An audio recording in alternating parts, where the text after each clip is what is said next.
came up with this model of teaching and constructive action was that they felt professional schools were not doing a good job of training professionals to deliver human service.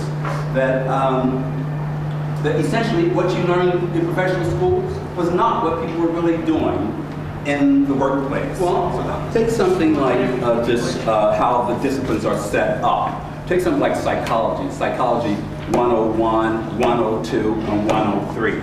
And as a student, you are in an agency the next day. Next week, you're walking into an agency. Is Psychology 101 what you need? And they would answer, no. You need a much more practical approach to what you're going to be dealing with.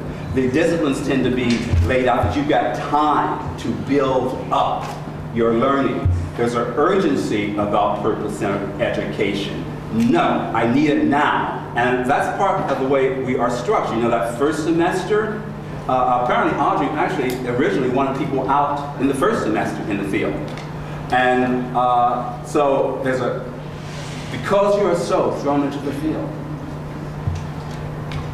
you don't have that kind of leisure to sit back and wait, well, when I get to advance, it's like, oh, no, that problem is in your face today.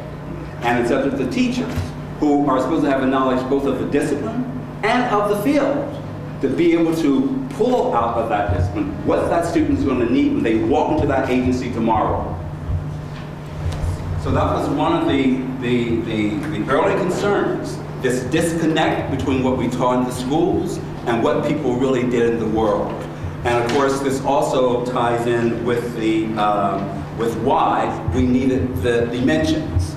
That what we learned in the liberal arts, general education, was to a large extent irrelevant when it came to practice. And there was little connection between the credentials you had, your PhD or your whatever, and what you could do in the field. I mean, I've seen people who had PhDs in group work and couldn't run a group. So, some disconnect between what happens in the classroom and what happens in the world. And that you can have all the credentials and certificates in the world, but when it comes to actually doing something, you will not be able to do it. And the college wanted to correct that. And it felt the disciplines, for a large part, as they were taught, were irrelevant. There were things, and how do you make them relevant? That is where the dimensions came in. You have to reorganize disciplinary knowledge for use. And the dimensions are one of the tools for doing that.